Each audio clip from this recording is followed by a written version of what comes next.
Mesdames, Messieurs, bonjour. Merci d'être là. Je règle mon écran. Frédéric Denry pour vous servir. Bienvenue dans la 10e édition des Journées mondiales des sols. Je dis bien des parce que ça dure 8 jours et non pas une seule journée. 10e JMS dans le monde, organisée en France depuis le début 2014 par l'Association française d'études du sol. Aujourd'hui, vendredi 1er décembre, 335e jour de l'année, c'est le jour de naissance de Louis VI. Le gros, vous l'avez oublié, mais parce qu'il a divorcé d'avec Aliénor d'Aquitaine, ça nous a valu 800 ans de guéguerre avec les Anglais. C'est donc une date importante. Blague dans le coin, 3 émissions spéciales, c'est dans le sol.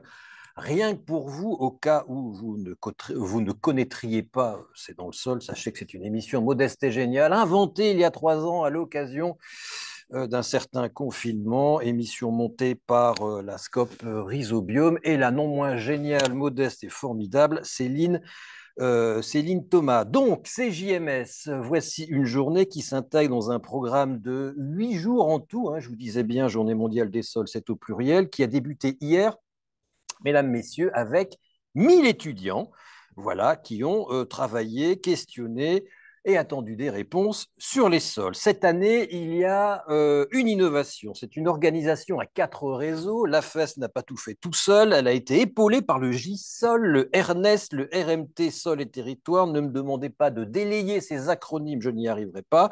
Tout cela pour donner de l'ampleur à l'événement et puis apprendre à travailler ensemble, parce que travailler ensemble, c'est bien. Et puis, il y a un contexte, hein, il y a un contexte, pardon, c'est la future directive sol et la mission santé des sols de la Commission européenne, directive sol, hein, c'est l'Arlésienne, voilà, dont on parle depuis 20 ans. Maintenant, ça arrive, vous allez voir, et elle risque, c'est pas elle risque, c'est que si elle est votée, bientôt, elle aura un impact important sur les sols, l'agriculture, voire même le prix du foncier. On en parlera plus tard. Cette année, le thème qui a été choisi par la FAO, c'est Soil and Water, a Source of Life. Il a été transformé en rôle du sol dans le cycle de l'eau, lequel cycle de l'eau va être distingué en 3 thèmes. Dans les sols urbains, en ville, hein, c'est celui que nous allons aborder tout de suite. Dans les champs, milieu agricole, c'est le deuxième webinaire de cette journée. Et ensuite, l'eau et les sols dans les zones humides et les milieux naturels, ce sera le troisième webinaire. Alors tout cela est donc largement organisé par la FES, qui comporte aujourd'hui 380 adhérents, mais ce n'est jamais assez, il en faut plus, donc n'hésitez pas, pardon, à adhérer avant la fin de l'année, et en plus ça fera plaisir à Sophie Raus, que je salue, elle aussi modeste et géniale, sans laquelle il n'y aurait pas de JMS, hein, tout simplement. Merci d'être là, on démarre, on en a pour 1 heure et demie. Merci d'accueillir David Ramier. Est-ce que vous êtes avec moi, David Ramier? Oui, vous êtes là, vous êtes chercheur en hydrologie urbaine, ça tombe bien, c'est votre sujet. Et c'est le sujet, pardon, de ce webinaire au CEREMA. Laure Vidal-Baudet, vous êtes professeur en agronomie urbaine à l'Institut Agro d'Angers. Jean Guilloni, oui, je vois que vous êtes là, vous venez d'arriver, vous êtes le fondateur ou un des fondateurs, pardon, de l'Institut de la transition foncière. Et Philippe Bataillard, vous êtes chimiste du sol au BRGM. Alors, le thème d'aujourd'hui, l'eau en milieu urbain, c'est un thème voilà, qui est devenu le thème, tout le monde en parle. Hier, j'étais pendant 2 jours avec les élus, avec l'Association nationale des élus de bassin, c'est-à-dire les élus qui sont à la tête des comités de bassin, des commissions locales de l'eau, des EPTB, des EPAGE. Il y avait, voilà, toute la famille était réunie. C'était une réunion très œcuménique, notamment des directeurs d'agences de l'eau et la directrice adjointe de l'eau au ministère de l'Environnement. Et on a évidemment parlé beaucoup de désartificialisation des sols. Il faut rendre la ville perméable, etc., etc. Ce qui, mine de rien, est en train de créer un souci aux agences, vu que si... enfin bref, je ne vous expliquerai plus quoi après. Je vous expliquerai plutôt après, voilà ce que j'ai entendu, parce qu'il y a un petit souci financier derrière. Vous allez voir au niveau des redevances. Monsieur Ramier, où êtes-vous? Oui, Voilà. bonjour. Oui, vous êtes là, pardon. Oui, vous avez un beau Oui, robinet derrière vous et une tout à aura fait. qui vous entoure. Une aura qui vous entoure parce que vous connaissez le sujet depuis longtemps. Alors moi, la première fois qu'on m'en a parlé, je faisais mon stage de fin d'études à l'agence de l'eau Artois-Picardie. C'était en 92, ça ne me rajeunit pas, ça vous donne à peu près l'idée de mon âge. On parlait déjà d'ouverture de la chaussée dans la bonne ville de Douai. Et on en arrive seulement maintenant. Il a fallu quoi, 30 ans pour que ce sujet devienne évident? Oui, en effet, ça prend toujours du temps parce que ça implique des transformations de l'aménagement.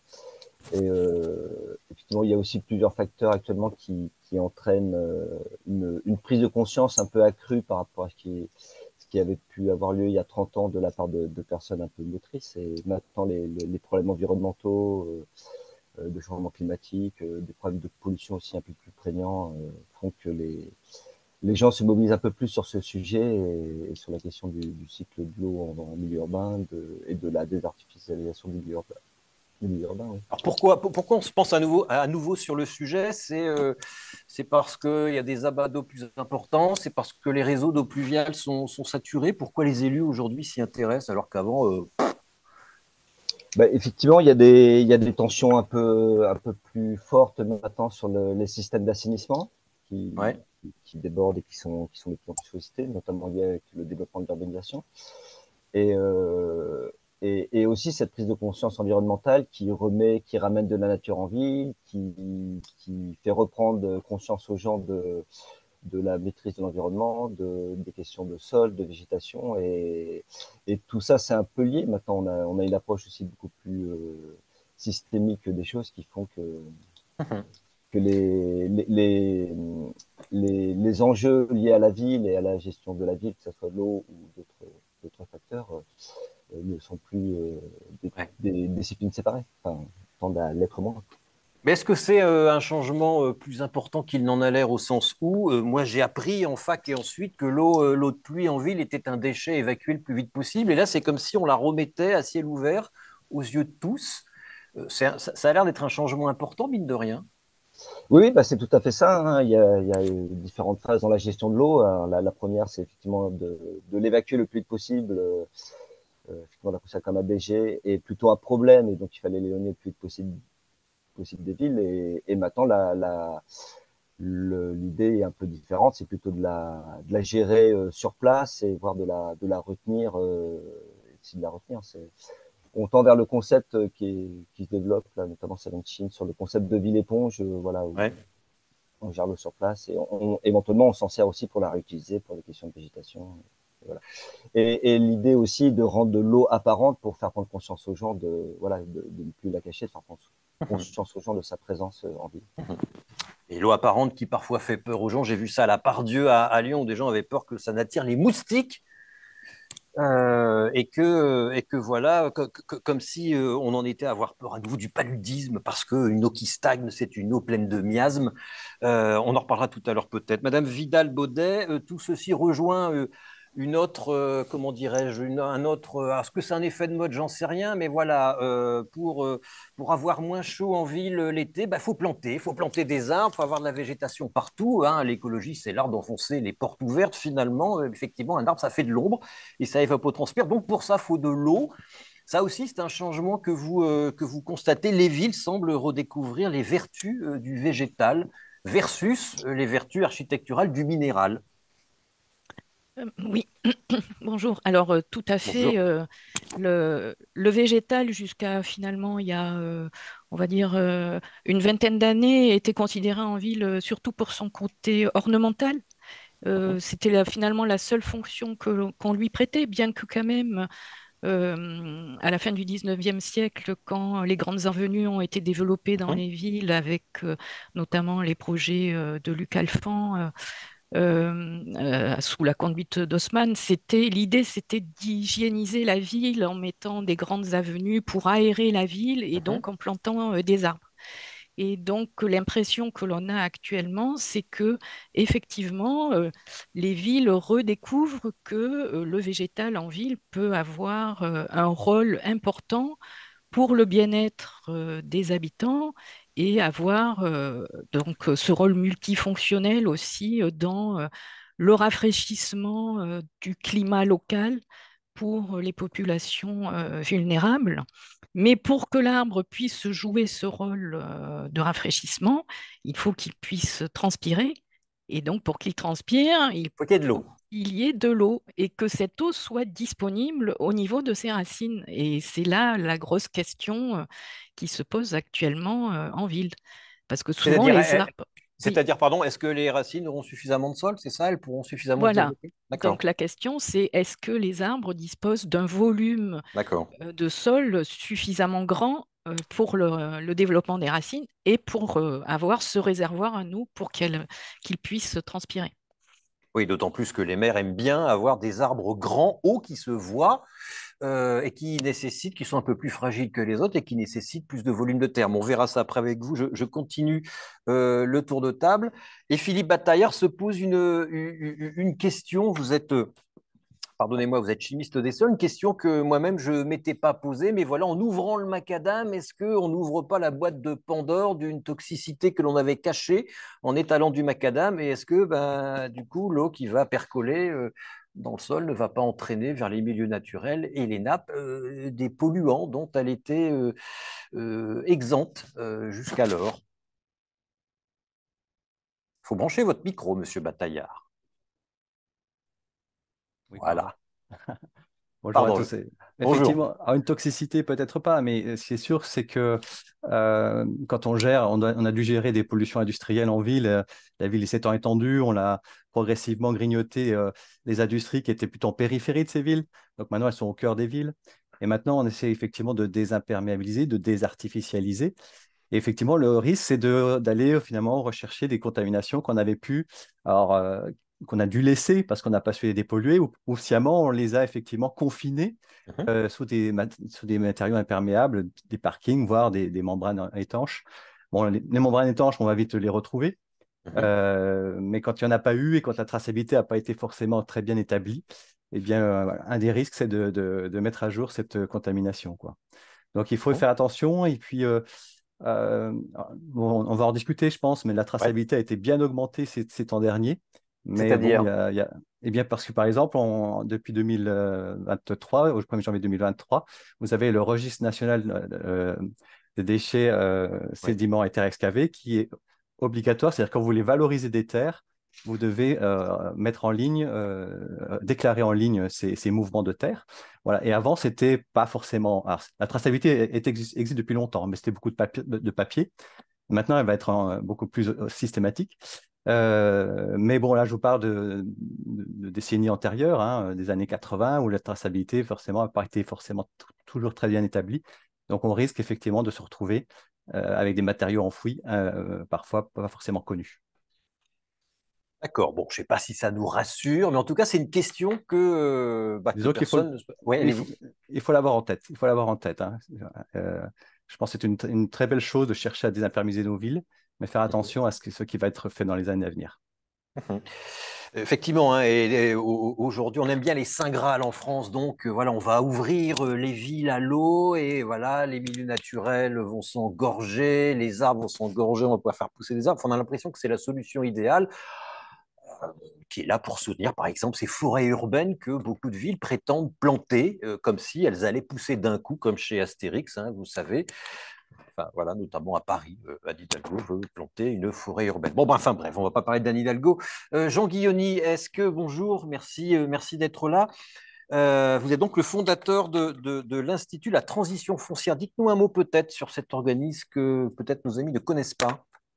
Merci beaucoup. Très rapidement, l'Institut de la transition foncière, c'est une association, loi 1901, qui essaye de rassembler justement des gens qui, jusqu'à présent, ne se parlaient pas à la fois d'un point de vue disciplinaire, c'est-à-dire, moi je suis urbaniste, on essaye d'associer aussi bien des pédologues, des agronomes que des juristes, des économistes, etc., et les faire travailler ensemble sur l'objet sol parce qu'il était assez rare jusqu'à présent, ou en tout cas trop rare. Il n'était pas totalement impossible, mais il était assez rare que des pédologues se posent souvent des questions de gouvernance ou de modèle économique de l'aménagement urbain, et réciproquement que les gens qui s'amusent à des questions foncières, de marché foncier, de façon juridique ou économique, prennent conscience qu'au-dessous, bah, il y avait un volume et que ce volume était vivant et que c'était une continuité, etc.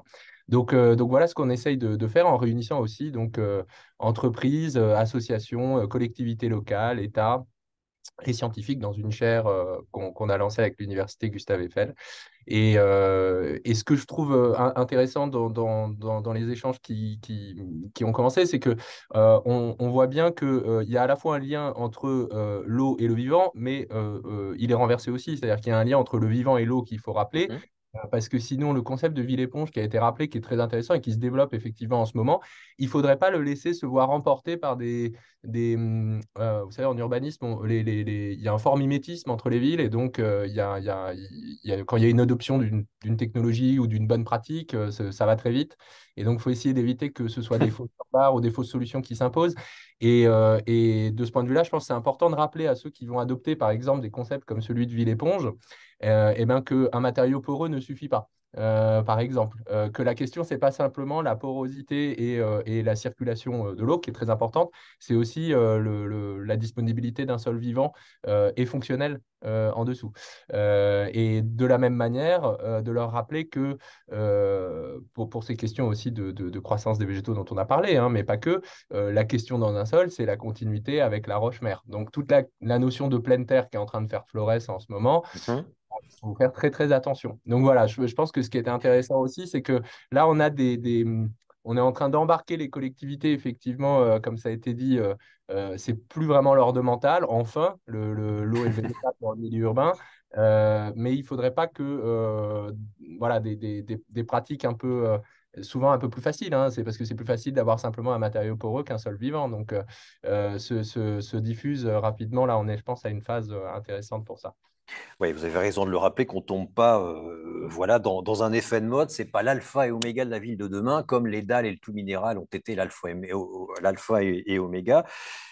On voit aussi ça, je fais une petite parenthèse en architecture, hein, le tout BBC maison passive, ça fait un peu blocos quand même, avec des maisons dont on se reprochera qu'on se reprochera d'avoir multiplié en ville tellement certaines sont moches. Jean Guiony, d'un point de vue foncier, ça veut dire quoi? Est-ce que ça va demander plus de foncier? Question toute bête, alors que le ZAN est là, même s'il a été sérieusement amoindri par trois amendements là, déposés le 27 novembre, publiés, trois décrets, pardon. D'un point de vue foncier, voilà, quelle sera la conséquence de la généralisation de cette perméabilisation des villes, si tant est qu'il y ait des conséquences? Alors moi, je le vois plutôt comme une opportunité. Mhm. C'est-à-dire qu'il y a deux échelles, hein. Il y a celle de la ville et du ZAN à la parcelle, etc. Et puis il y a celle qu'il faut rappeler aussi de l'aménagement du territoire, hein.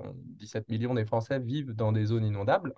Et d'ailleurs, cette question de l'eau a été un peu précurseur par rapport à la question du sol, puisque déjà en 2007, avec la directive inondation, etc., il était question de restauration, comme Ouais. on en parle aujourd'hui avec le net du ZAN, etc. Donc, il y a un sujet d'aménagement du territoire qui est avoir un urbanisme résilient, essayer de construire en prenant en compte et de faire du développement urbain en prenant en compte la circulation de l'eau, les bassins versants, etc. On a encore des progrès à faire là-dessus. Et puis, il y a un sujet, effectivement, ensuite, à l'échelle de l'agglomération, ou en tout cas du développement urbain, où là, Lausanne est arrivé et vient plutôt comme une opportunité, puisqu'on est en Mhm. train de réaliser que on sait produire des logements qui ne sont pas forcément neufs, mais nouveaux, Mhm. c'est-à-dire faire de la réhabilitation, de la restructuration. Et donc, il y a des figures, il y a des méthodes d'urbanisme qui, au contraire, vont être producteurs d'opportunités pour avoir pour protéger d'abord du sol vivant et puis pour restaurer des sols.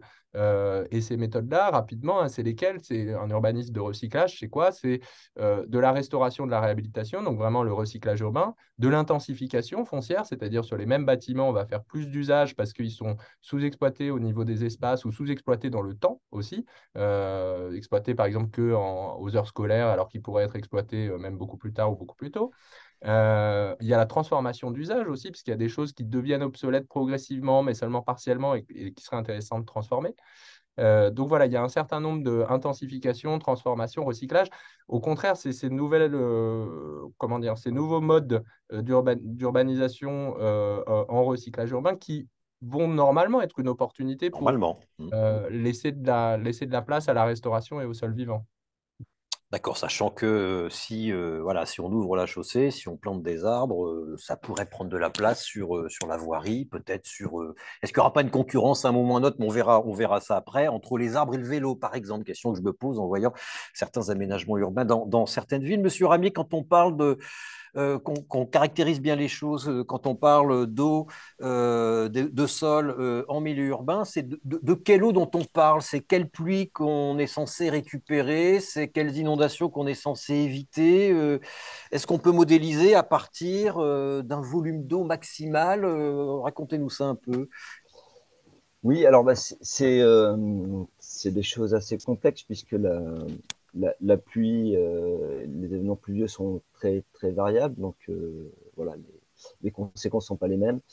Donc, on essaye en général de gérer au maximum les pluies courantes, donc celles qu'on des, qui C'est-à-dire en millimètres, ça fait quoi? Ou en temps dans l'année, ça fait quoi?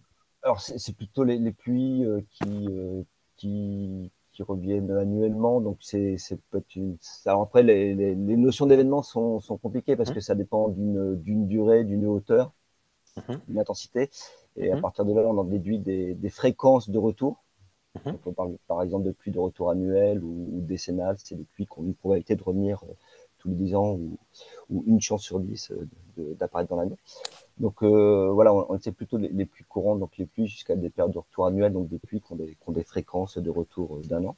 Mhm. Et là, ça dépend aussi des régions, euh, des, des régions en France. C'est pas les mêmes durées, pas les mêmes hauteurs. D'accord. Et après, il y a des prescriptions sur abattre les premiers millimètres de pluie, notamment pour des questions de limitation de pollution à l'aval du réseau.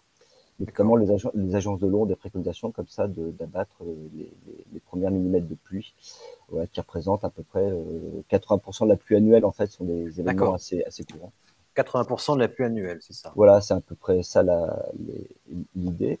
Et donc pour ça, voilà, d'avoir et en fait sur ces pluies-là qui sont pas forcément très intenses ou des événements très importants, on peut quand même réduire une partie, enfin un pourcentage assez important de la pluie annuelle en volume. Et c'est toujours ça de moins dans les réseaux d'eau pluviale qui, comme vous C'est dites, toujours ça de débordent. moins dans les réseaux et c'est des pluies qui peuvent être plus facilement gérables par des ouvrages végétalisés, voilà, de type toiture végétalisée, moules filtrantes, jardin de D'accord. pluie, etc. Alors justement, quand on parle vous parlez technique, là, vous lancez là-dessus. Quand on parle de désartificialisation, ça veut dire quoi? On se contente de retirer le macadam, point final, on remue un peu le sol et ça suffit. Vous allez me Je, dire que non. alors ça, c'est plutôt de la désimperméabilisation, de retirer le Ouais. macadam et de rien faire en dessous. Je pense que la désartificialisation, alors je suis pas sûr d'être le mieux placé là pour en parler, mais la désartificialisation, ça doit aller bien plus loin en termes D'accord. de, de renaturation des sols et de refonctionnalisation des sols. D'accord. Bah, Juste enlever le macadam, c'est plutôt de la désimperméabilisation et pas forcément de la désartificialisation. d'accord. Je vous C'est mets c'est un, l'invite. c'est un premier pas de désimperméabiliser pour laisser passer l'eau, mais c'est sans doute pas suffisant. C'est un peu ce que disait Monsieur Guillaumy. Voilà, on ne peut pas se contenter de mettre juste de la porosité sous les villes Bah, pour c'est bien de le c'est dire pas parce que c'est suffisant. souvent ce qu'on a en tête. Hein, et ce qu'on a en tête et ce que nous-mêmes, médias, véhiculons, c'est il suffit de retirer le macadam et en plus, avec tout ça, vous aurez plus d'inondations, tout sera absorbé, c'est magnifique. Donc 80% des eaux de pluie, c'est juste ça, c'est pas les grands abats d'eau, hein, si je vous comprends bien. Et on ne peut pas se contenter uniquement de retirer le macadam. Voilà. Non, non, et puis effectivement, encore une fois, c'est ce que c'est dit au début, c'est qu'on n'est pas dans on n'est plus dans une gestion uniquement de gérer de l'eau et voilà, de l'infiltrer. On est aussi retrouver un cycle un peu plus complet. Voilà, donc il faut aussi favoriser le développement de la végétation pour favoriser l'évapotranspiration, pouvoir conserver de l'eau aussi pour le besoin des plantes. Et on ne peut pas juste se contenter effectivement d'enlever la couche imperméable en surface. Eh ben, c'est bon de le rappeler, mesdames, messieurs, vous êtes 158. Si vous voulez poser des questions, c'est le petit bouton, la petite icône Q et R, questions et réponses. Madame Vidal-Baudet, vous vous parlez de dessalement des sols plutôt que de désartificialisation, désétanchéification, c'est ça? Oui, bon, alors effectivement, il faut se mettre d'accord sur les termes que l'on utilise. Désimperméabilisation, ça veut dire qu'on va rendre le sol perméable. Mais on peut avoir des sols qui sont imperméables même s'ils ne sont pas recouverts d'un revêtement hydrocarboné. Ils peuvent être tout simplement Assez? compactés Mhm. par une action mécanique, le passage d'engins lourds qui vont rendre le sol imperméable. Donc, quand on On vous entend plus. désimperméabilise, c'est que le sol retrouve une certaine Je n'ai porosité. plus de retour. Ah, Tout est bon, bloqué. alors je vais attendre Madame, que Frédéric voilà. Est-ce que ait résolu son problème technique.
Votre, ouais, votre micro. Est-ce que vous m'entendez? Je suis désolé, problème de liaison. Nous sommes hébergés à l'INRAE d'Orléans et il y a eu un petit souci de liaison. Je me suis mis en 4G, comme ça c'est plus sûr. Pardon, Madame Vidal-Baudet, j'en étais resté à décèlement et ensuite vous étiez figé. Donc, les termes sont importants, vous dites. Oui, donc je disais désimperméabilisation. Ça veut dire redonner au sol la capacité d'infiltrer de l'eau. Mais on D'accord? peut avoir des sols qui ne sont pas recouverts par un enrobé hydrocarboné ou par du C'est béton, ça. qui sont aussi imperméabilisés du fait de compression mécanique, de passage de véhicules, d'engins qui ont rendu le sol imperméable en surface. C'est d'ailleurs reconnu comme tel dans la législation, hein, le décret là, qui est sorti le 27 novembre, hein, les sols compactés, même non recouverts, sont considérés comme artificialisés. Bon, après, il y a des trucs Et, bizarres dans la nomenclature, mais en tout cas, ça, c'est sûr. et imperméabilisé, voilà. Et donc, c'est pour ça que nous, quand on parle de retirer un revêtement, enfin une croûte de surface, mais artificielle, on préfère parler de dessèlement du sol par le retrait donc d'un revêtement hydrocarboné ou d'une dalle béton qui va permettre donc de retrouver en dessous ce qui a été mis en place, souvent des assises de voirie qui ont des...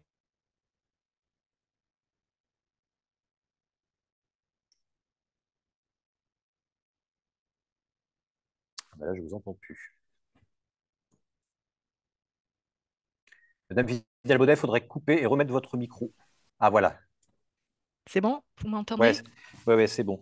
Euh, D'ailleurs, est-ce qu'on les connaît? Alors, est-ce qu'on peut parler de sol au singulier ou de sol au pluriel en ville? Je vous pose la question ainsi qu'à vous, Philippe Bataillard. Est-ce qu'on les connaît, les sols en ville? Enfin, je réponds à ma propre question. Est-ce qu'il y a un sol, premièrement, ou plusieurs sols? Alors, il y a des sols en ville qui Bien. sont très hétérogènes. En l'espace d'un mètre, on peut avoir un sol avec des propriétés complètement différentes parce que il y a eu des actions anthropiques qui ont fait qu'on a raboté des sols, qu'on les a déplacés, qu'on en a ramené d'autres, qu'il y a eu des activités industrielles au cours de Ouais. l'histoire qui ont fait qu'on se retrouve avec des sols vraiment très, très hétérogènes et qui, dans certains cas, n'ont plus rien à voir avec un sol qu'on pourrait qualifier de naturel. Donc, Donc, c'est des sols, donc vous dites hétérogènes, en partie naturels, en partie artificiels, enfin très anthropisés, vous c'est diriez ça, ça? c'est ça. D'accord. Et puis, ça dépend aussi à quel endroit on se trouve dans la ville. Plus on va être proche du centre-ville, donc du cœur historique de la ville, enfin, en tout cas, en France, c'est comme ça que les villes se sont construites et principalement aussi en Europe, c'est-à-dire qu'on a un cœur de ville ancien qui était là dès le Moyen Âge ou avant le Moyen Âge et puis qui s'est étendu un petit peu jusque, on va dire, à la fin du 19e siècle avec le début de l'ère industrielle. Et puis, donc là, on a des sols qui sont vraiment très, très remaniés et très euh, déstructurés. Et puis après, c'est à partir de la Deuxième Guerre mondiale qu'on a eu un étalement de la ville très très important Mhm. avec donc la volonté parce qu'il y avait besoin de loger les gens, que en 1950 la super idée ça avait été de faire des grandes bars pour mettre les gens tous Mhm. ensemble au même endroit avec des espaces verts autour. Puis après, on s'est rendu compte que c'était pas forcément la meilleure solution. Et dans les années 60, l'idée de Pompidou, ça a été de dire, bon, ben, on va permettre aux gens d'être propriétaires de leur maison sur un petit bout de terrain. D'où l'étalement urbain et la construction de lotissements qui imitaient un Mhm. peu ce qui se faisait aux États-Unis. Mhm. Et c'est là que la consommation et l'étalement de la ville est devenu très, très important. Avec donc là, dans ces espaces-là, des remaniements qui ne sont pas forcément très forts au niveau du sol, sauf sur les endroits où on a construit les voies de circulation pour aller dans ces espaces.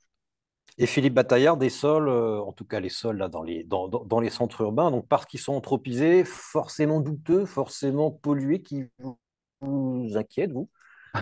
Alors, a fortiori, on va faire attention, mais non, non, tout n'est pas pollué non plus, il ne faut non Bon. pas trop s'inquiéter. Mais moi, je rejoins complètement Laure sur l'aspect, il y a une infinité de sols urbains en termes d'objets 3D. On a pu mettre énormément de remblais dans nos villes. Les archéologues, je crois, nous apprennent qu'on a, je crois que sur la ville de Tours, il y a entre 8 et 12 mètres finalement de remblais anthropiques au cœur des villes. Donc en fait, le sol urbain, à un moment donné, d'il y a, on va dire, 500 ans, est maintenant le sous-sol de la ville, voilà, superficiel en tout cas, depuis superficiel. Donc il y a des sols, et alors même dans la nature, on sait qu'on a à peu près une infinité de sols. Vous savez qu'il y a les facteurs de la pédogénèse sont au nombre de 5, et en combinant tous ces facteurs, eh bien, vous avez quasiment une infinité de sols, même si on sait quels sont les facteurs qui guident la formation du sol, hein. Mais c'est vrai qu'on parle après du sol, et peut-être qu'il est plus facile, vous allez voir, on va parler beaucoup des fonctions du sol, finalement, plus que l'objet tridimensionnel sol, voire avec 4 dimensions, puisque le temps, puisqu'il évolue également. Voilà. Et maintenant, effectivement, il ne faut pas. Oui, nos villes sont marquées par des contaminants. Les voitures émettent des contaminants. On a des industries, on a des cheminées d'usines, on a des cheminées des particuliers, etc. Donc oui, nos villes sont un peu plus marquées.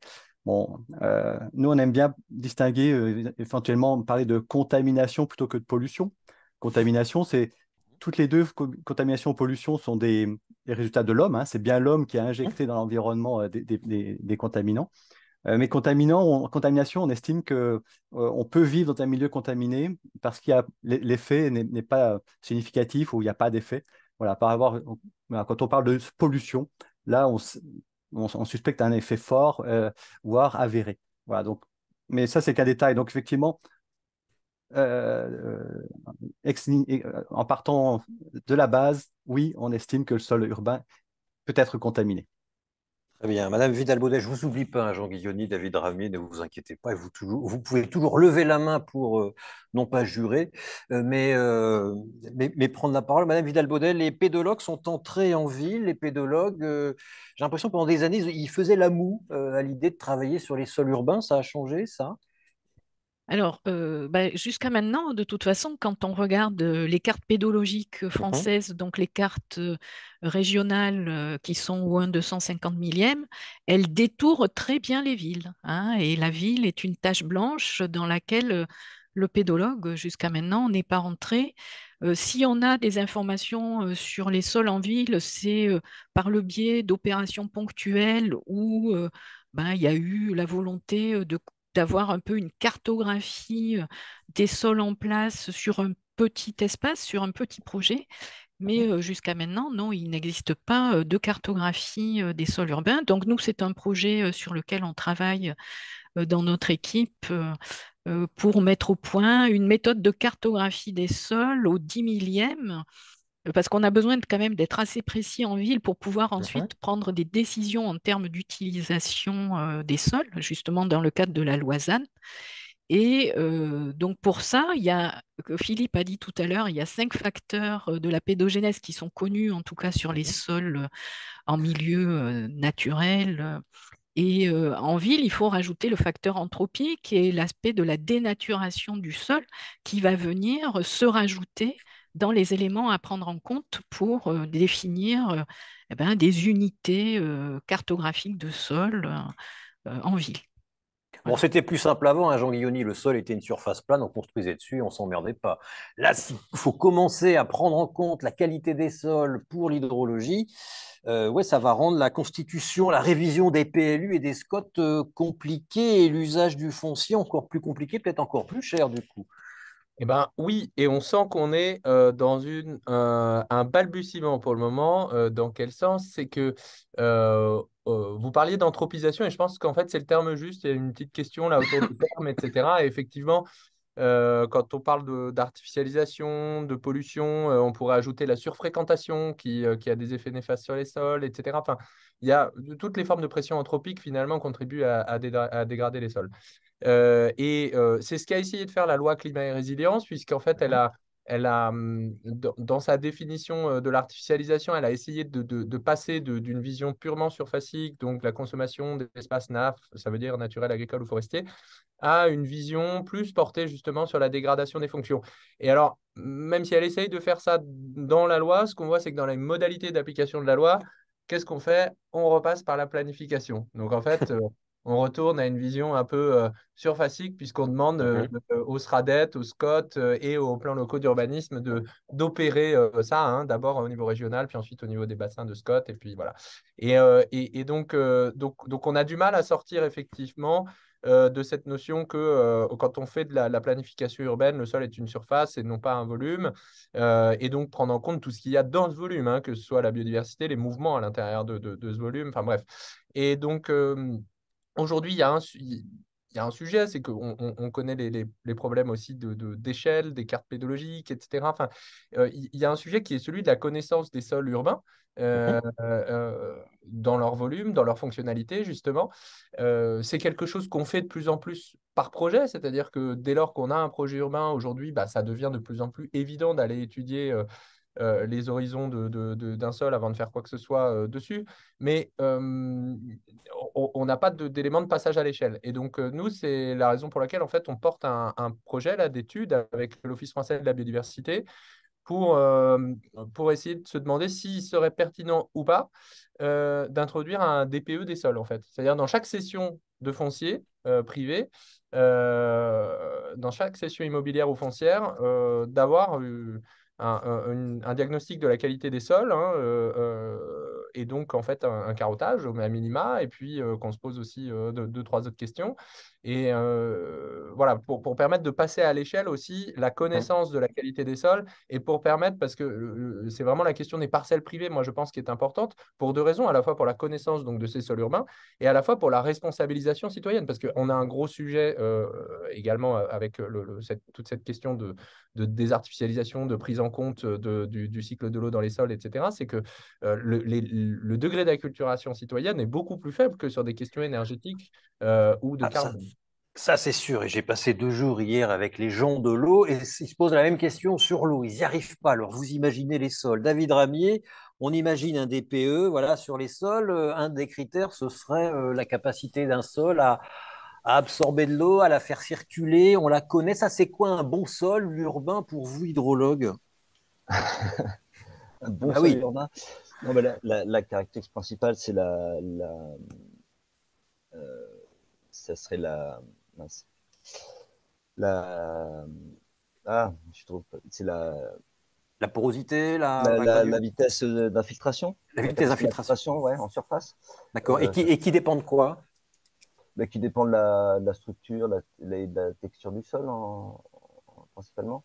Ça, c'est des choses qui peuvent se mesurer. Après, on se pose des questions de son évolution dans le temps avec la vie des ouvrages, hein, Mhm. qui peuvent varier, donc avec du coup une capacité d'infiltration qui peut diminuer ou pas au cours du temps.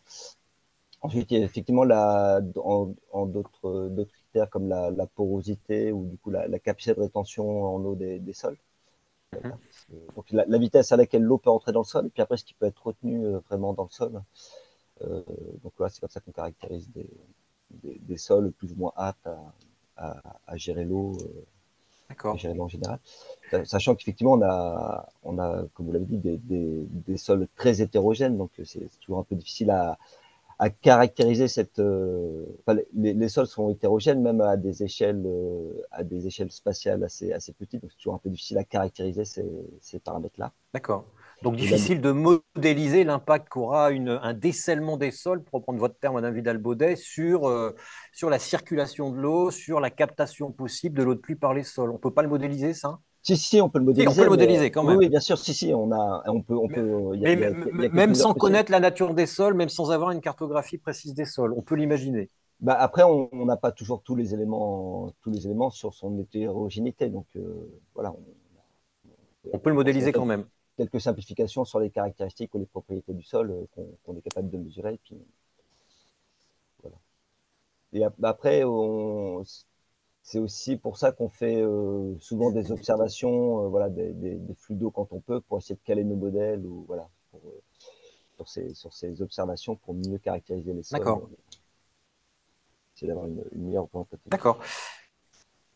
Et est-ce Et qu'on là, peut, à l'inverse, en fonction de l'objectif recherché en termes de captation de l'eau de pluie, se dire, ah bah là, il faudrait tel type de sol, voire en créer un. La question est peut-être stupide, hein. Un euh, anthroposol. oui, non, non, ça c'est possible. On peut avoir quelques prescriptions sur les sols à la base, suivant la perméabilité qu'on veut et sa, sa porosité, enfin la capacité de rétention en eau. Oui, ça c'est possible.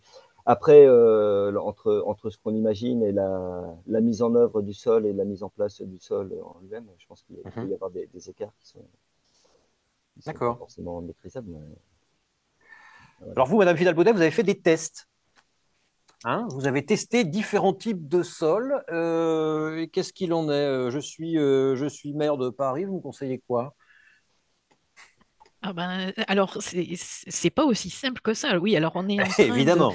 dans le cadre d'un programme de recherche, de tester comment, après le décellement du sol, faire en sorte que le sol qui va être mis en place ou créé soit efficace, soit multifonctionnel, c'est-à-dire puisse permettre l'infiltration de l'eau, le développement d'une végétation, limiter les effets de polluants, comme a dit Philippe tout à l'heure, parce que la question effectivement que l'on se pose, c'est quand on enlève le dessalement, enfin le revêtement de surface, qu'est-ce qui se passe quand l'eau va s'infiltrer? Est-ce qu'il n'y a pas un risque d'envoyer des contaminants dans la nappe? Eh ben, Et on va laisser ça pour Monsieur Bataillard, hein. oui, oui, oui, Pour non, le mais reste, je ne vais allez-y. pas plus loin que ça. Et donc, la question qui se pose aussi, c'est dans le cadre d'une économie circulaire, est-ce que ce qui se trouve actuellement dans le sol sous le revêtement hydrocarboné, est-ce que je peux le conserver et le valoriser? Mhm. Ou est-ce que je suis obligée de l'évacuer? Et auquel cas, si je suis obligée de l'évacuer, ben là, ça va coûter de l'argent, du CO2, parce que je vais avoir des Mhm. camions pour transporter Mhm. les matériaux. Donc, nous, notre idée, c'est d'essayer de voir s'il est possible de valoriser ces matériaux qui sont en place, à condition, bien sûr, qu'ils ne soient pas contaminés, pour pouvoir ensuite donc Et permettre donc, le développement des végétaux. Mais alors après, quelle est la solution la plus efficace? Nos tests ne sont pas terminés, donc là, on pourra donner plus d'informations. Mais après, la question qui se pose, c'est aussi à quel endroit est-ce qu'il faut désimperméabiliser, ou est-ce que c'est le plus pertinent?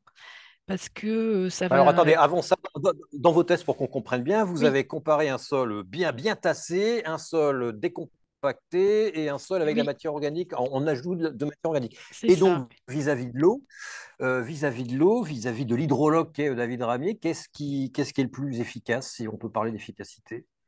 Ah ben, celui qui va être le plus efficace, ça va être le matériau que l'on aura décompacté. De toute façon, D'accord. l'assise de voirie, forcément que l'on aura décompacté. On pourrait laisser l'assise de voirie telle que, elle va enfin, petit à petit, au cours du temps, il va y avoir une colonisation végétale, hein, naturelle, qui va se faire. Ça va prendre quelques Mhm. années. Mais en termes d'infiltration de l'eau, quand même, on n'est pas aussi efficace que ce qui est attendu ou ce que l'on peut avoir quand on va mettre en place une noue, par exemple, où là, on va choisir le matériau qui va être mis en place pour permettre l'infiltration de l'eau et le développement de végétation aussi, qui Mhm. va permettre à cette eau ces flux d'eau d'être régulés et puis de stocker, enfin, ou en tout cas de limiter l'infiltration des polluants vers les nappes. D'accord. Donc, j'ouvre mon sol, je le décèle, je le décompacte, je mets un coup de quoi? Un coup de labour pour faire court. Sur quelle profondeur? Dans un coup de pelle mécanique. Un coup de pelle mécanique, c'est mieux, d'accord. Oui. Préférez la pelle mécanique sur combien de profondeur? Alors, bah, ça va dépendre de l'épaisseur de l'assise de voirie mise en place. D'accord, Donc, ça peut d'accord, varier entre 30 centimètres et 60-70 centimètres d'épaisseur. Ça dépend des voies de d'accord, circulation, du trafic qu'il y avait dessus. d'accord. Et ensuite, est-ce que je rajoute un peu de compost, un peu de matière organique ou pas? Oui, alors l'ajout de matière organique va être importante après si on recherche un effet support de végétation et une fertilité au niveau du sol. Si c'est juste dans l'idée D'accord. d'infiltrer de l'eau, on n'a pas besoin de rajouter forcément de la matière organique, sauf éventuellement, effectivement, si on veut aussi un peu Hmm. stocker les polluants. Mais la matière organique va être indispensable pour permettre le développement du végétal de D'accord. façon convenable. Alors, c'est intéressant, vous faites un parallèle, vous faites un pont avec le webinaire d'après, hein, sur l'eau dans les sols agricoles, et il s'avère qu'effectivement, la matière organique n'a pas un impact considérable, mais en tout cas, oui, si on veut planter des arbres en ville, on va y venir, hein, vous inquiétez pas, Madame Vidal-Baudet. Il faut un peu de matière organique. En tout cas, j'entends bien, on décompacte, hein, c'est l'aspect essentiel. Se pose ensuite la question du transfert éventuel de polluants.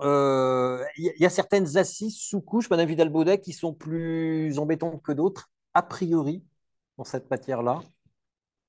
Alors, dans les assises de voir ici, Hmm. on a des assises type grave non traité qui est juste du granulat de carrière qui a été compacté.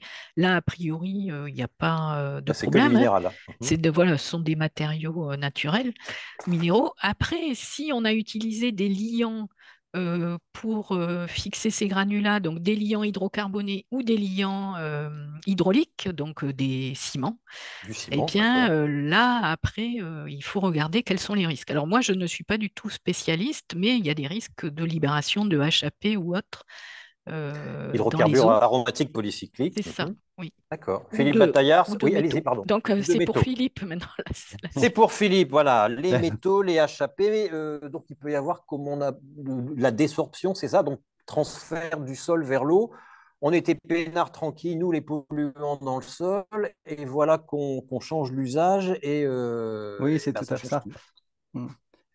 Tout contaminant a une Allez-y. fraction soluble, hein, même les plus insolubles qui soient. Mais bon, effectivement, l'eau est un transfert, est un vecteur, en fait. Elle permet le transfert. Et il faut bien. Alors, Laure a mentionné ici, effectivement les liants, mais on a pu aussi encourager la valorisation de déchets pour Comme servir les, à former ces assises routières, ces couches routières, comme les fameux réfiums. comme les J'adore réfiums, cet tout à fait. acronyme. Les, Voilà. les résidus de fumée De- des de- centres de- d'incinération d'ordures ménagères, c'est ça. C'est les cendres, oui, effectivement, pas les Les résidus cendres. de fumée, non, non, c'est les cendres, c'est Ah, pardon. le résidu de la combustion des déchets, effectivement, ménagers, donc c'est les cendres, hein. Donc c'est très Mhm. minéral. Euh, et c'est une bonne chose, hein, parce que ça avait des belles propriétés aussi, notamment de portance, des pozzolaniques, hein, me semble-t-il. Et donc, Mhm. on a encouragé ces valorisations-là. Alors, bien sûr, encadrées, hein, on n'a pas laissé faire comme ça les choses, mais les modèles qu'on a utilisés pour finalement permettre cette valorisation ont tenu compte d'une pluviométrie qui était plus faible que la normale, puisqu'on on recouvrait par exemple ces matériaux d'un revêtement quasiment étanche. Voilà. Donc effectivement, on a anticipé, on a dit, bon, qu'est-ce qui se passerait si jamais on avait de l'eau qui passait, mais en quantité moindre, pour par exemple une cible qui pourrait être un, un- un forage d'eau potable. Voilà. Et donc, Mhm. et puis par rétroaction, on a dit, bon, ben, pas de souci si jamais les matériaux ne dépassent pas telle teneur dans les lexivia. Voilà. Et donc, en gros, Mhm. on parle souvent de déchets, ce sont les mêmes teneurs que le déchet inerte qu'on a utilisé pour le stockage des déchets. Voilà. Et donc, encore une fois, avec des modèles qui étaient faits avec 10% de pluviométrie efficace. Bon, maintenant, quand on va Mhm. ramener à 100% de pluviométrie efficace, il faut se reposer la question, voilà, tout simplement. Ça ne veut pas dire qu'il y aura des problèmes, mais il faut l'anticiper. Voilà. Donc, c'est effectivement tout ça qu'il faut avoir en tête, même si on veut encourager la désertification. Frédéric, je peux revenir un petit peu sur. Vous avez dit deux choses qui m'intéressent énormément. Quand vous avez dit le pédologue était un peu boudé la ville. Je pense qu'à Bah l'époque, oui, on c'est avait. ça la ville. Voilà, la ville, c'est pas un beau sol agricole, un sol de forêt, a Et bien priori. sûr, oui, mais voir forestier, voir des Oui, montagnes. oui. Voilà. Mais après, et puis finalement, c'était pas bon, pour le pédologue, finalement, c'est peut-être pas forcément un sol, ou alors il n'est pas suffisamment sol pour, et puis tellement hétérogène. Voilà. Mais là, je pense que ça va changer parce que si on veut renaturer, on parle de renaturer les sols, même si on ne sait pas trop bien ce que ça veut dire, on va dire redonner une nature de sol avec une image de sol qu'on veut multifonctionnelle, hein, comme l'a dit Laure, et peut-être avec aussi des fonctions que l'homme va décider. Peut-être qu'on a envie d'un sol qui va permettre, bon, on l'a dit, le transfert de l'eau, mais aussi sa rétention, mais aussi la capacité du sol à produire des arbres magnifiques, ou en tout cas, très, on va dire, fertiles sur le plan de la biomasse. Voilà, on peut décider d'un sol en fonction de l'usage qu'on veut en faire. Et ça, c'est assez important. Ouais. Et en fait, on est en train de créer une nouvelle ingénierie qui est l'ingénierie pédologique, alors qu'il y a déjà quelques années d'existence. Il y a des entreprises qui font l'ingénierie pédologique, mais avec tellement encore de belles questions d'ingénierie et de recherche à développer, que ça permet quand même d'avoir, à mon avis, de faire briller les yeux de certains pédologues. Voilà, c'est un peu ce que je voulais dire. Donc, je pense que les pédologues vont arrêter de bouder la ville. Et je pense qu'il a boudé, non pas euh, parce qu'il avait beaucoup à faire ailleurs, je pense, et puis parce que la question se posait peut-être même pas, tout simplement. Voilà. Et puis, dernier, vous avez parlé aussi Oui, d'anthroposols.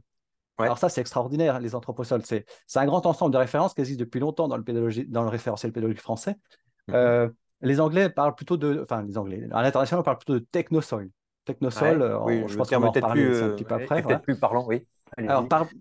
personnellement, je préfère anthroposol. Alors, c'est pas parce que je suis Oh. chauvin, mais c'est surtout parce que le grand ensemble de références a une sous-catégorie qu'on appelle les anthroposols construits. Donc, construire, ça veut dire avec une vraie démarche, une réflexion pour construire un sol. un anthroposol qui sera complètement artificiel, mais qui va remplir des fonctions attendues pour la ville et qui va rendre les services attendus pour la ville. Voyez, donc ça ouvre un champ incroyable finalement de réalisation. Et voilà, et je pense que ça va beaucoup se développer par la suite. Et ça nous donne aussi des solutions pour désartificier, pour renaturer. Et donc, dans le contexte de ZAN, c'est extraordinaire. Voilà. Donc, je voulais un petit peu insister là-dessus, revenir un petit peu sur ce point-là. Vous avez bien fait, puis vous faites le lien, vous êtes transversal avec tout le monde. David Ramier, les hydrologues aussi ont boudé la ville ou il y a toujours eu une hydrologie urbaine que l'on connaît, que l'on maîtrise? David Ramier, vous n'êtes plus là, vous êtes bloqué, vous êtes figé. Ma question vous consterne au point que vous ne voulez... Ah, voilà, vous vous reconnectez. Sinon, je vais passer aux questions. Je vais passer aux questions Internet. Il y en a une pour vous, monsieur Guilloni. Ah, si vous êtes là, monsieur Ramier? Non. Oui, Oui, pardon, oui, j'étais déconnecté, excusez-moi. oui, oui, non, c'était juste une question. J'ai dit, hein, les pédologues faisaient la moue, ils ne la font plus. Les hydrologues, c'était la même chose ou il y a toujours eu, ou l'hydrologie s'est toujours intéressée à la ville? Non, l'hydrologie s'est toujours intéressée à la Ouais. ville, notamment historiquement pour des questions vraiment d'assainissement, c'est-à-dire gérer les eaux pluviales D'accord. et les emmener loin de la ville. Voilà, mais ça, il y a toujours eu, voilà, l'hydrologie urbaine a toujours été. On vous voit plus, hein, monsieur Ramier. Vous Ouais, êtes. j'ai ma caméra qui s'est décalée, pardon. Bon, Je vais c'est pas essayer grave, de continuez la à parler. relancer. Oui, donc l'hydrologie urbaine, voilà, les hydrologues sont toujours intéressés au milieu urbain, notamment pour historiquement des questions d'assainissement et de gestion des eaux pluviales. D'accord. Voilà, ouais, il y a des. Et est-ce qu'il suffit, qu'est-ce que l'hydrologue répond à cette question? Est-ce qu'il suffit d'ouvrir les sols, de les desceller, de les décompacter, de les travailler, voire de leur remettre un peu de matière organique? Est-ce que ça suffit pour se passer du branchement sur le réseau d'eau pluviale ou il faut quand même développer ou améliorer ou créer de nouveaux ouvrages? On a parlé des nous tout à l'heure. Autrement dit, parce qu'on on est très bipolaire en France, est-ce que cette solution fondée sur la nature se substituera au vilain génie civil? Euh, je vous écoute. Euh, c'est une bonne question. Bah oui, c'est pour ça que je vous Ça, la pose. ça se substituera, je suis pas sûr, notamment pour des questions. Euh, enfin, il y a un réseau très ancien qui existe et qui va pas disparaître comme ça, D'accord. Ouais. et avec lequel il faut faire avec. L'idée, c'est plutôt de faire autrement maintenant dans un cadre d'urbanisation. Ouais. Et après, est-ce qu'il suffit de effectivement ouvrir, décompacter je pense que non, il faut aller au-delà de ça. Et encore une fois, pour des questions un peu au-delà de juste gérer l'eau et infiltrer l'eau. D'accord. Mais Mais en fait, ce que vous nous dites, c'est que, alors on ne pourra pas se débrancher parce que je sais que j'ai vu ça l'autre jour, hein, c'était à Crépy-en-Valois, je crois, où il y a un nouveau quartier d'habitation qui est déconnecté du réseau d'eau pluviale, mais en fait, il n'est pas tout à fait. Il y a un bassin de rétention des eaux qui est là pour 48 heures, qui lui-même est relié au réseau d'eau pluviale. Ça passe par le sol, mais pas que, hein. voilà, alors il y a quand même une politique de déconnexion des eaux pluviales, hein, notamment à la parcelle, donc où les Mhm. eaux ne vont plus directement au réseau mais passent dans le sol. Voilà. Et après, ce que je veux dire, c'est que le réseau, il y avait quand même un réseau existant et il fallait quand même continuer à le surveiller et à travailler avec. Quoi. Après, voilà, l'idée étant pas de recréer Mhm. forcément de grosses infrastructures et peut-être plutôt utiliser celles qui existent déjà, mais D'accord. les alléger. Euh, voilà. D'accord. Le sol est un appui, hein. Ce n'est pas une solution qui va en remplacer une autre. Ce n'est pas le sol versus les tuyaux. Non, je pense pas qu'il faille penser comme ça, quoi. Bah, il y en a qui Mais pensent comme ça, vous savez, hein. c'est peut-être pas plutôt pas redévelopper l'infrastructure tout tuyau, mais voilà, la soulager, puis plutôt travailler avec le sol. Ouais. D'accord. Alors, il y a des sujets qu'on n'a pas abordés, qu'on va aborder, mais je voudrais donner la parole à nos amis qui nous regardent, qui sont 168. Ça augmente petit à petit, malgré les petites ruptures de réseau, on disait rupture de faisceau, du temps de l'ORTF. Une question pour vous, Jean Guilloni de Sophie Maillan. Comment fixer un bon DPE? Car certaines propriétés des sols peuvent être antagonistes et pour autant intéressantes.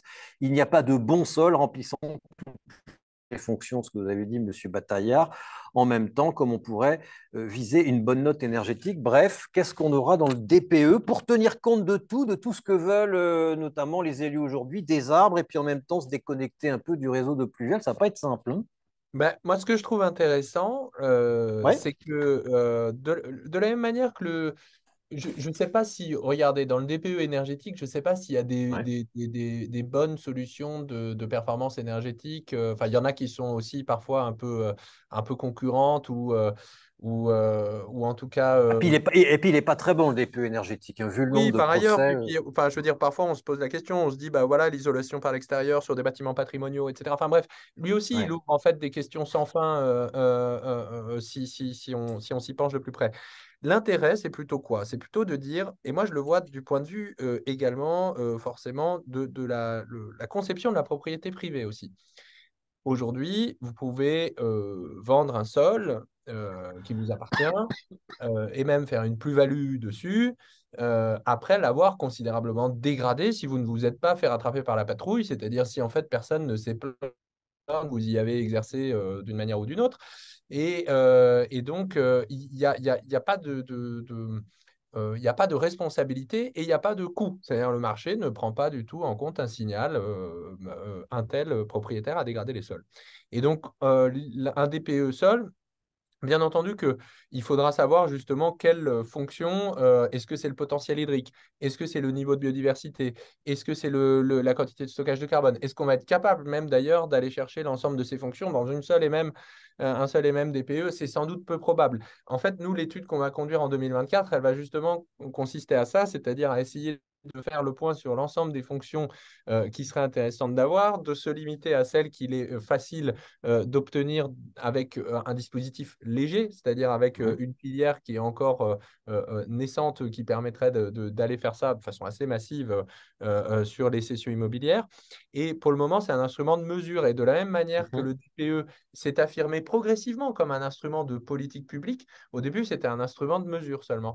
Et ce que je trouve intéressant, c'est ça, c'est d'installer progressivement dans le temps un instrument de mesure qui a un effet pédagogique déjà, qui a un effet incitatif, et puis progressivement qui peut devenir un instrument de politique publique, c'est-à-dire que justement, fois qu'on a eu cet outil de mesure et qu'on l'a laissé vivre quelques années dans le temps, quelques mois ou quelques années dans le temps, et on a pu voir un petit peu d'ailleurs les fonctions qui répondaient le mieux ou celles qui, voilà, il peut y avoir un débat public sur laquelle est-ce qu'on retient pour être valorisé ou pénalisé au moment des sessions. Enfin, moi, je pense que c'est important que quelqu'un qui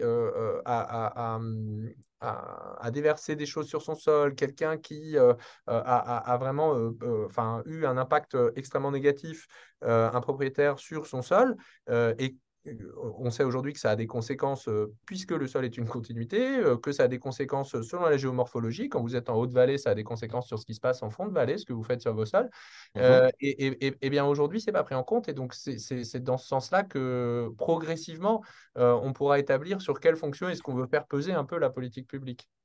C'est intéressant ça, même si dans le code civil, hein, le droit de propriété est adossé au fait de ne pas nuire à la propriété du voisin. Mais ce n'est pas vraiment appliqué. Bon, bref. Il y aura une Je- autre question pour vous. Oui, allez-y. Juste, Philippe Atayar. alors, on n'est pas complètement démuni hein, sur la qualité des sols dans des transactions. Normalement, vous avez le système d'information sur les sols qui permet quand même une traçabilité et justement de faire un diagnostic de l'état du sol. Alors, bien sûr, euh, c'est déclenché en général quand il y a suspicion de contamination. Hein. Donc, il peut passer, il y a des trous dans la raquette, je suis d'accord. Mais voilà, on n'a quand même pas démuni hein, sur cette traçabilité, cette qualité des sols. Et une autre question pour vous, Monsieur Guilloni. Il y en aura une autre après, mais j'en laisserai passer d'autres. Pouvez-vous nous dire jusqu'à, une bonne question, jusqu'à quelle profondeur on est propriétaire de son sol? Alors, aux États-Unis, c'est jusqu'au centre de la Terre. Enfin, ça dépend des États. Et en France? Eh ben, c'est jusqu'à. Enfin, je pense que les autres intervenants le savent mieux que moi. Moi, j'ai entendu D'accord. jusqu'à la Roche-Mère, mais je ne suis pas sûr. Vous avez une réponse? Philippe, David, Laure. Pas vous dire. Ah ah! Moi, je Ah, pensais que on a c'était juste séché en nos intervenants. J'ai surface. pas de Donc, réponse. Il me semble. Il me semble que le sous-sol appartient, c'est dans le code des mm, mines, C'est ça, oui. Il y a appartient à l'État. c'est ça, oui, puisque quand on découvre normalement un trésor dans son jardin, on n'est pas propriétaire du trésor. Mais bon.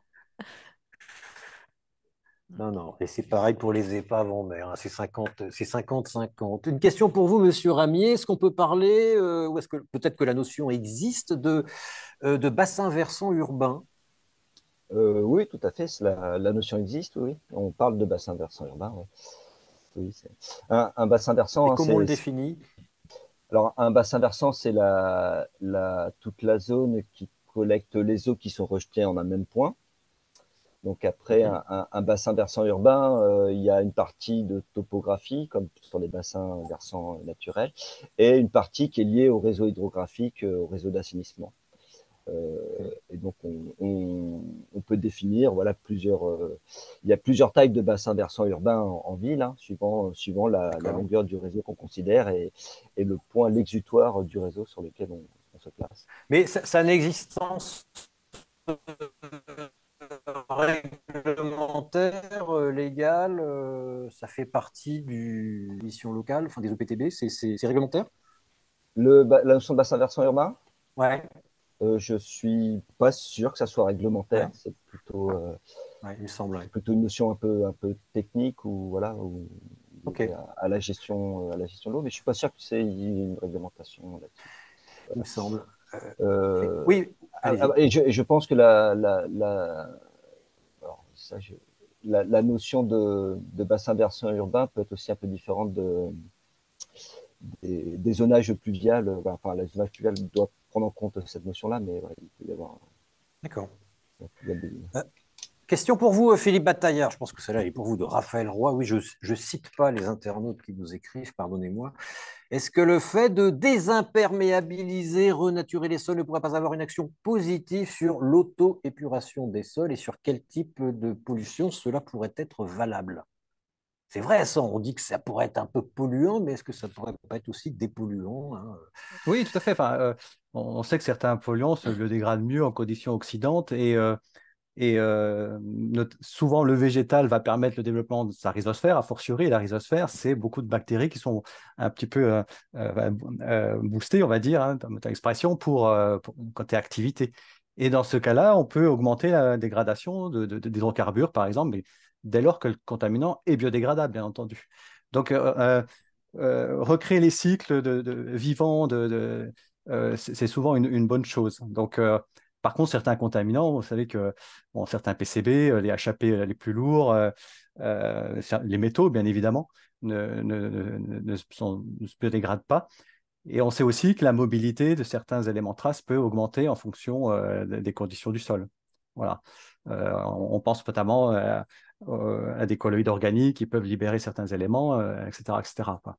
Donc, c'est une question qui doit se poser et qui n'a pas une réponse toute faite. Voilà.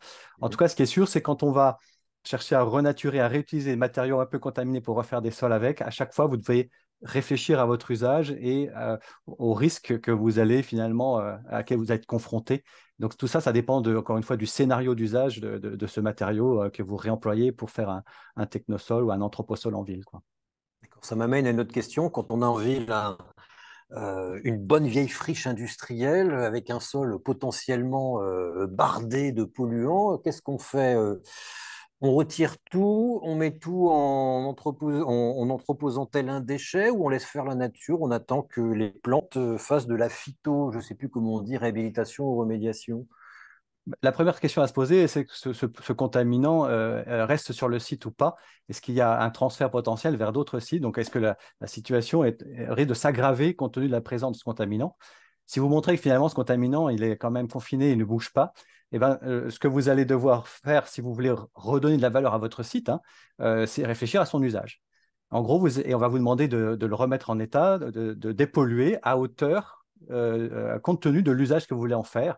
Et vous doutez bien que quand on veut remettre une industrie, une usine sur un site pollué, eh bien, on demandera une dépollution moins drastique que si, bien sûr, vous voulez faire un usage sensible, voire même de l'agriculture urbaine. Voilà. Donc, tout dépend de l'usage que vous envisagez de faire sur ce site. D'accord. Une question pour vous encore, Jean Guillaumy, de Victoria Flukiger, j'ai du mal à prononcer, pardonnez-moi. Pouvez-vous expliquer, pardon, ce qu'il en est, voilà,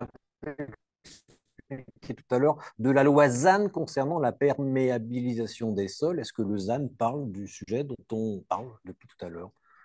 Eh Alors, ben, oui, c'est ce pardon. que je disais partiellement seulement, et c'est un peu malheureux parce que Partiellement. on a Ouais. essayé de donner une définition dans la loi qui ressemble aux discussions que nous avons à présent, et en même temps, dans la mise en œuvre, on est resté sur une à la fois des outils de mesure et des outils de mise en œuvre qui sont enfin, qui sont relatifs au cadastre, quoi, hein, quand même assez largement. Et si pas au cadastre, en tout cas à des surfaces. Même l'outil, il y a un outil de mesure de l'artificialisation des sols qui est en cours de complétude par l'IGN, qui est absolument fantastique, hein. Enfin, je trouve que ça va être des données splendides. Mais voilà, c'est des données qui seront surfaciques, en fait, hein, et donc, mais parce que D'accord. effectivement, on voit bien la difficulté qu'il y a à alimenter une base nationale si on devait être à l'échelle de chaque parcelle des 36 000 communes du PLU, des PLU français. Et pourtant, effectivement, il va falloir qu'on s'en approche. Il y a une autre manière de le faire, moi, à laquelle j'ai toujours été favorable, c'est de se dire que au-delà d'alimenter donc une planification nationale avec à chaque fois le sol en volume, etc. Il y aurait aussi d'ailleurs plutôt des réflexes de planification urbaine qu'on pourrait instaurer, et notamment l'inversion de la charge de la preuve, c'est-à-dire se dire que avant de dégrader un sol dont on a observé justement qu'il était vivant localement, en fait, hein, dont on a mesuré qu'il avait un certain nombre de fonctions écosystémiques qui n'étaient pas encore dégradées ou qui étaient peu dégradées, etc., eh ben, il serait intéressant de commencer à introduire des mécanismes où il doit y avoir une étude qui est faite sur la possibilité de faire ce que je disais tout à l'heure, du recyclage, de l'intensification, etc. Aujourd'hui, ce n'est pas trop comme ça qu'on procède, hein, quand une activité veut s'implanter ou quand un projet résidentiel ou d'équipement médico-social ou que sais-je veut s'implanter, on lui cherche le foncier disponible et on y va. Donc voilà, peut-être qu'il y a aussi plutôt dans la méthodologie d'aménagement urbain des process qui permettraient de préserver les fonctions écosystémiques des sols sans attendre de toutes les connaître comme ça. D'accord. D'accord. Alors, on a une réponse sur la question que je vous ai posée, à laquelle on va tenter de répondre collectivement, hein. Réponse de Sophie Maillan. L'article 552 du Code civil stipule que la propriété du sol emporte la propriété du dessus et du dessous. Bon, une fois qu'on a dit ça, on n'a pas tout compris. En clair, le propriétaire d'un terrain est propriétaire du fond et du tréfond, c'est-à-dire du sous-sol sous-jacent à ce terrain, jusqu'au centre de la terre. Ah oui, quand même, les limites du terrain en surface déterminent celles du sous-sol et donc également des cavités qui peuvent trouver, oui, bien quand même le code minier, hein. Voilà, si on trouve une veine de charbon, ça n'appartient plus à son propriétaire, me semble-t-il, mais je n'avancerai pas. On va parler un peu, bah oui, quand même, hein, de l'arbre en ville. Voilà, c'est le nouveau leitmotiv, hein, des élus qui redécouvrent les mérites de l'ombre. Voilà. Laure Vidal-Baudet, à quelles conditions un sol urbain décellé peut-il accueillir convenablement un arbre?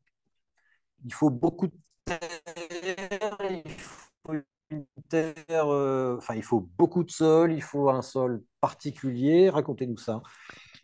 Eh bien, il faut un sol qui va fournir, alors ce qu'on appelle un sol fertile, donc qui va être capable de fournir au sol enfin à l'arbre, pardon, tous les paramètres, enfin ou tous les éléments dont il a besoin. Donc des éléments nutritifs qui vont être apportés par le biais de la matière organique qui va être dégradée dans le sol et qui va pouvoir donc, par l'activité des micro-organismes du sol, restituer des éléments Mhm, nutritifs à la plante.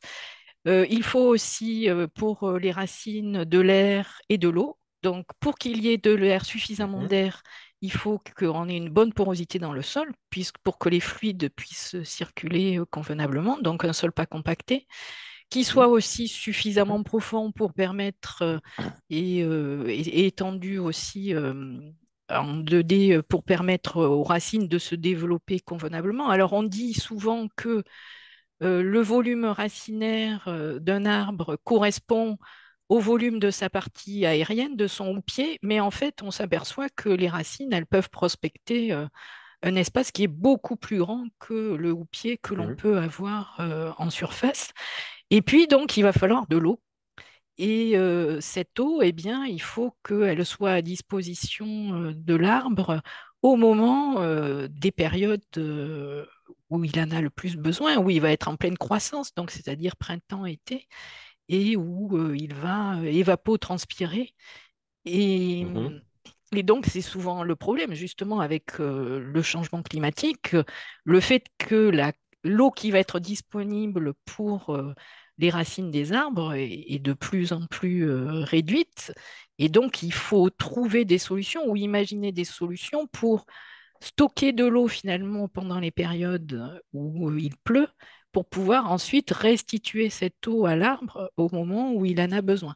Et donc, il y a des systèmes qui se mettent en place actuellement dans les villes Lesquels? avec des réservoirs qui sont D'accord. constitués, par exemple à Lyon, l'avenue Garibaldi qui était Mhm. une autoroute urbaine finalement, il y avait une trémie et la trémie a été transformée finalement en réservoir d'eau euh, pour ensuite pouvoir irriguer les arbres en période de sécheresse. Il y a des systèmes comme les fosses de Stockholm aussi qui sont testés Les, actuellement dans les certaines fosses villes. de Stockholm. Je De connaissais le Stockholm, oui. syndrome, mais il y a des fosses.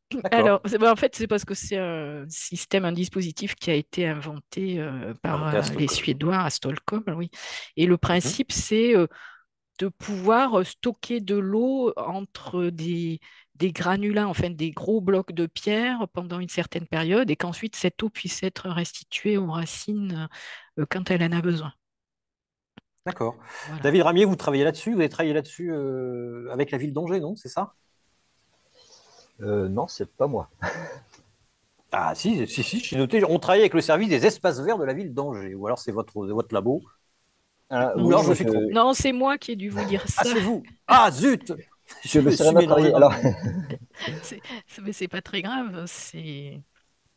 C'est Oui, qu'en allez-y. fait, il y a un système qui a été mis en place par la ville d'Angers dans les années 90 pour planter des arbres en ville qui s'appelle le mélange terre-pierre. Et Mhm. ce dispositif, il a été mis en place pour permettre d'offrir aux arbres un volume de terre suffisant, de l'ordre de 8, 10, 12 mètres cubes, mais en fait, avec une armature, un squelette constitué par des blocs de sol qui vont Mhm. permettre à ce que ce volume de terre ne se tasse pas et donc Mhm. maintenir un petit peu une aération constante. Mais ça veut dire que le volume du sol est quand même occupé à 70% par des cailloux. Et donc, Ouais, il ne reste d'accord. que 30% pour de la terre, de l'air, de l'eau. Voilà. Ouais, puis quand on plante un arbre, il faut imaginer la taille qu'il aura et les besoins qu'il aura dans 20 ans, 25 ans, 30 ans, quand il sera adulte. C'est Un ça. arbre adulte, il a besoin, je ne sais pas si on peut le mesurer, il a besoin de quel volume de terre, de sol? Ah ben, Beaucoup. beaucoup, oui. Enfin, en milieu naturel, voilà, là, on ne se pose pas la question parce qu'il dispose du Mais en volume ville? qui lui convient, mais en ville, ben, plus le volume est grand, mieux c'est. Mais de toute façon, à partir du moment où les arbres vont se retrouver dans des volumes contraints, on va limiter aussi le développement de la partie aérienne parce que finalement, ce qu'on veut en ville, c'est avoir des arbres qui poussent bien, qui transpirent, qui rafraîchissent, qui font de l'ombre, mais en même temps qui poussent pas trop, c'est-à-dire qui demandent pas trop d'entretien, qu'il faille pas aller couper les branches trop souvent parce que ça va gêner les riverains. Enfin voilà, donc on est un petit peu dans une situation complexe. si, Oui, si David je peux Ramier. ouais, oui, Bien parce que sûr. alors, on travaille pas avec la ville d'Angers, mais on travaille avec la ville de Paris sur des systèmes de jardins de pluie, donc des zones qui vont Ouais. collecter les eaux pluviales, voilà, et gérer l'eau pluviale.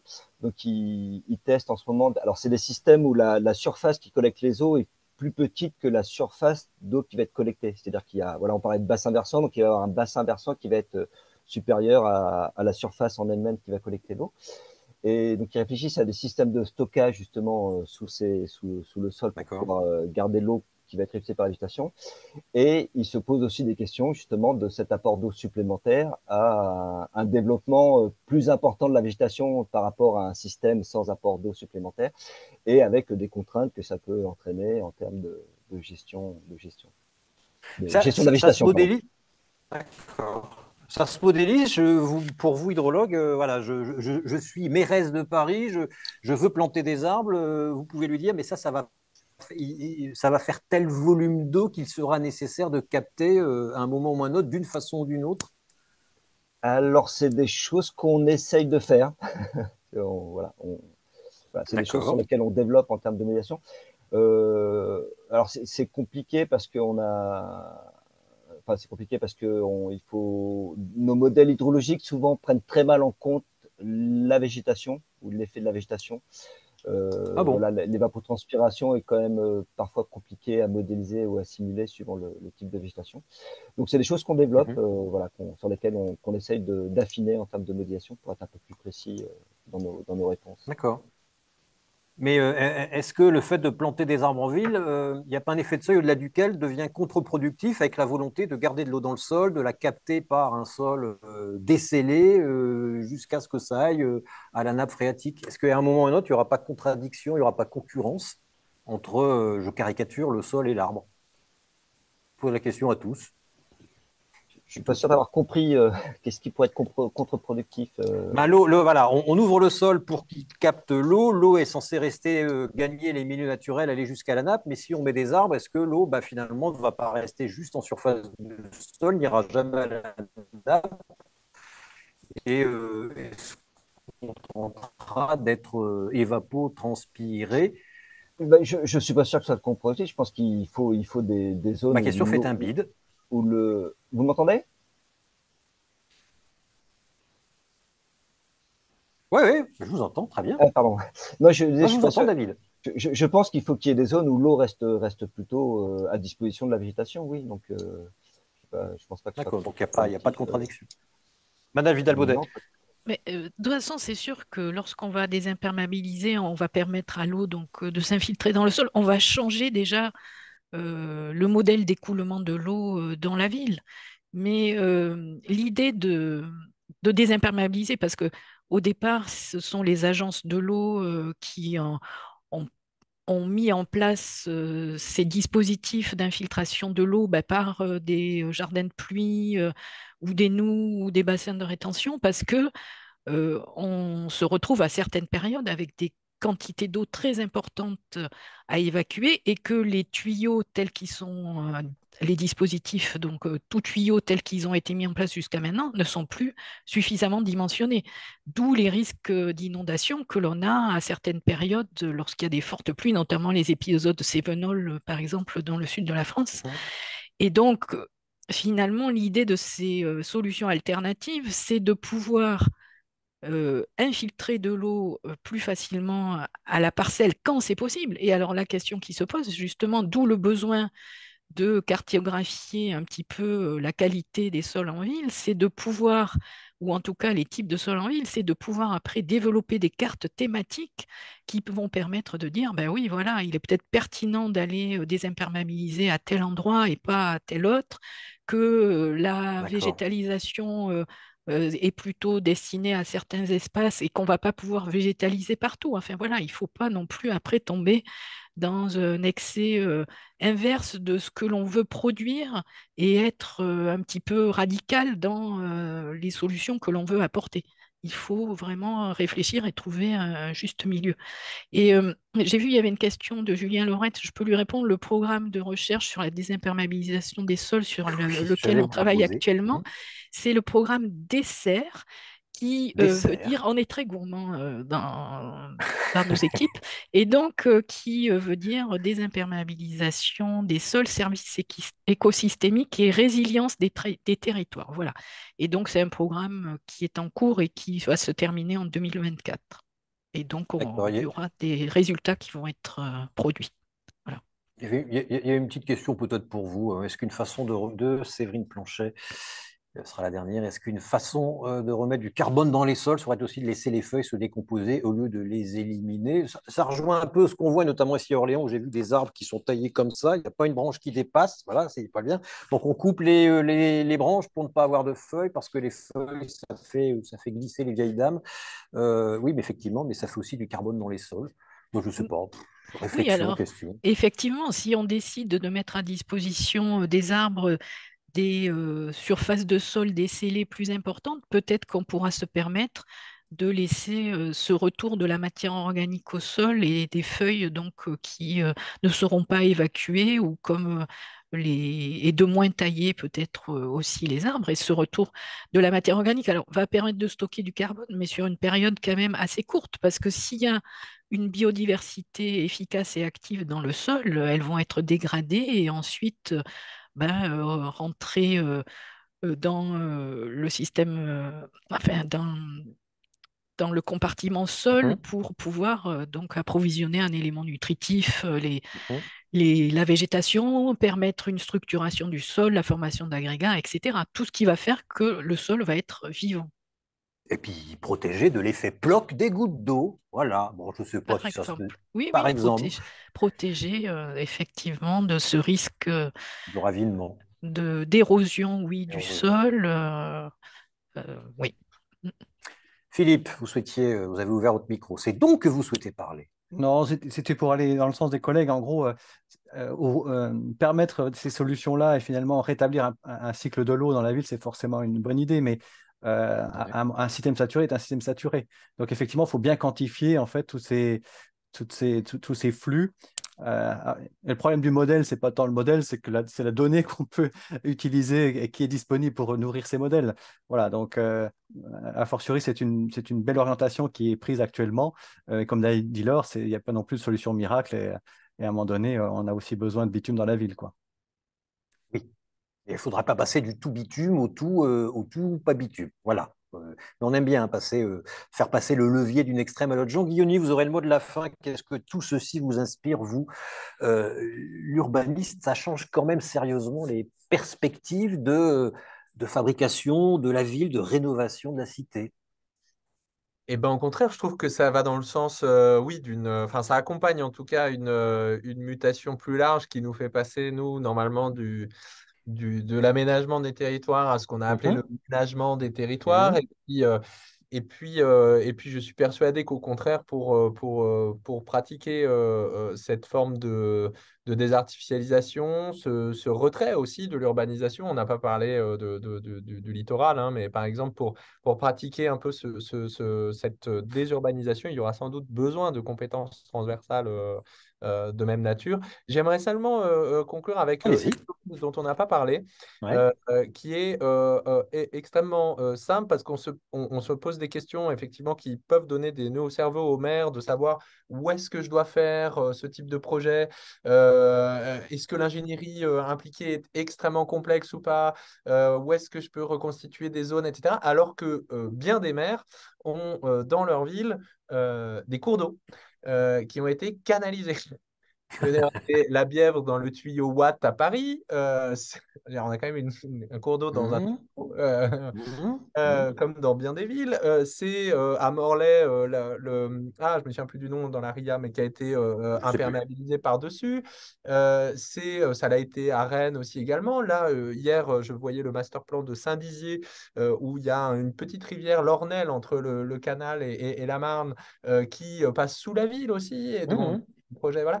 Et donc, en fait, souvent, je pense que c'est une très bonne manière de commencer, Mhm. des imperméabilisations des cours d'eau et la restauration des cours d'eau, parce que voilà, ça touche à nos deux sujets, c'est-à-dire que c'est souvent des occasions de restauration des sols, hein, à travers la requalification des berges, etc., la recréation de berges parfois, etc.